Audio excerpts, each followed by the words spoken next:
Lee from Wins.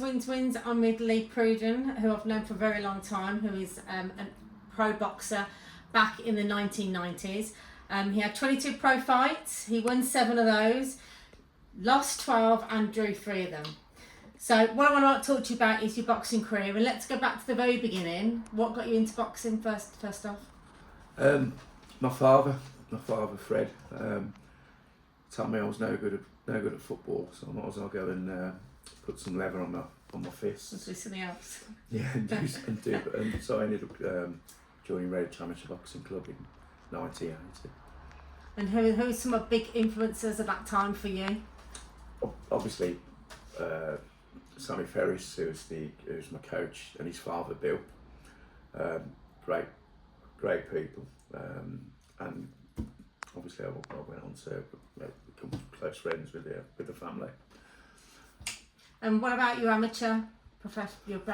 How many fights did you have? Circa 80 contests. Wow, it's a lot, isn't it? Yeah. Yeah, over spanning. I had my first probably 1982, 83 as an amateur.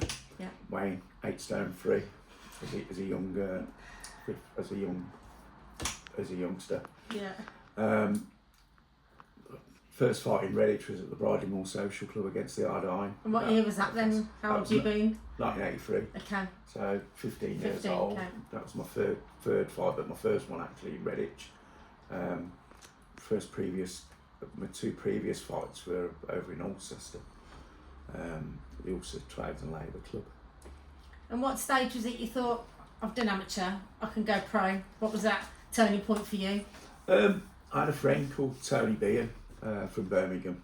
I used to train. I was training with him at Monty's gym under the swimming baths. Where was Monty's gym? Where was it? Monty Powell's gym in Northfield. In Northfield, okay. Under the swimming baths at Northfield. Tony said, "Why don't you have a go pro?" I said, "Well, I don't really think I'm good enough." He said, "Well, you can't spend trophies though." Yeah. He said, "Why don't you come with me? Come along, meet Nobby." So I went over to Birmingham. I met up with Nobby Nobbs, who said, "Lee," he said, "You'll be perfect in the pro game." He said, "You'll win some, you'll lose some." He said, yeah, it's boxing, yeah. He said, "Yeah, you'll I'm sure you'll do well." And then you turned pro. I turned pro after. And tell us about the first ever fight. First ever fight was against Paul Murray, who fought former world title challenger holder Chris Pyatt. He'd had about 90 odd contests, 96 contests. And where was it? Where was the fight? It was at the Grand Hotel. Okay, in Birmingham. In Birmingham, yeah. It was a sort of I was 4th, 5th round. I was cruising. I said to Nobby, I said, "I'm going to stop him in the next round." He said, "Don't be stupid." He said, "You can have this again in a couple of weeks' time." And I went on to win the contest, get my first paid packet. And yeah, lo and behold, a couple of months later, I had the same. I had a return match with Paul. Okay. And yeah. And what is the difference from amateur to pro? I mean, reflecting as an amateur, your first early fights, you're getting butterflies. You know, you're getting in, you're a little bit nervous. You get nervous, but after getting in and the difference, there wasn't really a difference. I didn't feel there was a difference. Yeah, because you had some amateur I've had some amateur fights. For me, it was like being a showman. Yeah. Getting in that ring. Big atmosphere, big experience. Yeah, I used to absolutely buzz. I went on to have some great nights with Nobby at First International Centre. For a guy called James Woolley. He was unbeaten in 4. I travelled down. I didn't know the guy. I looked at it.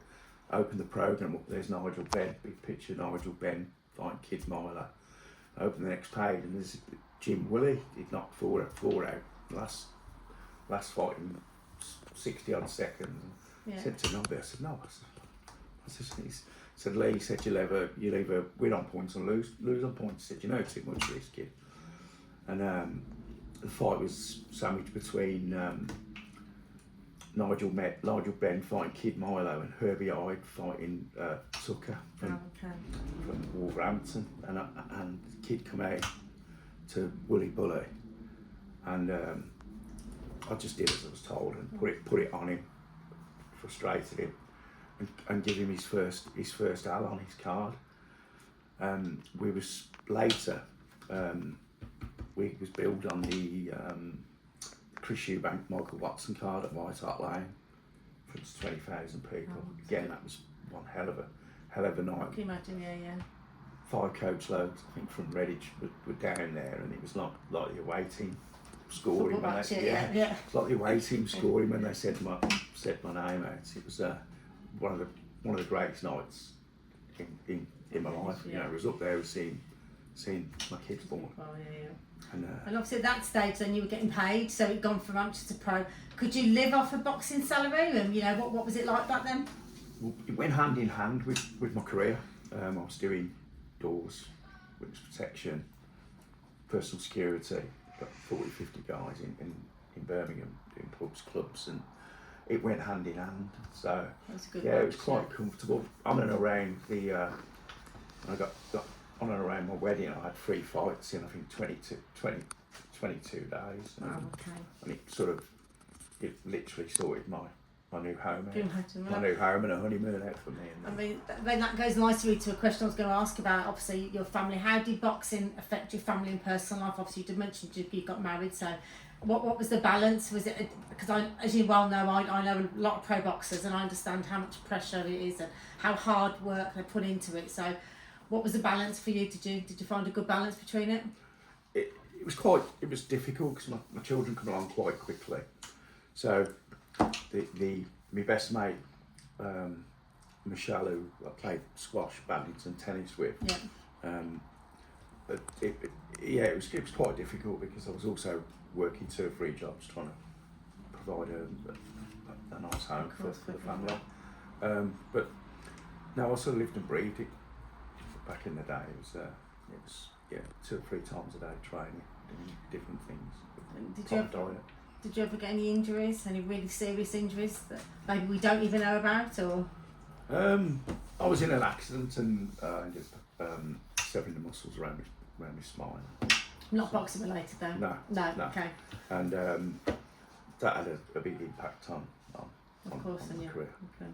So at what stage did you think perhaps that you peaked with your career? Because obviously you'd had a lot of pro fights. Obviously you mentioned some highlights. What were the lowlights of it, and when did you think your career had peaked? Just 93, following the accident where I was kind of difficult to do then. So I couldn't achieve the same level of fitness. Also, I'd obviously got 3 young children coming along. So. But obviously, you still kept very much involved in boxing as well. Yeah. Oh, that was great. Working. I joined the boxing board. I think it was I can't remember the exact date, but I was with the boxing board up until 2017, 2018, and that was great.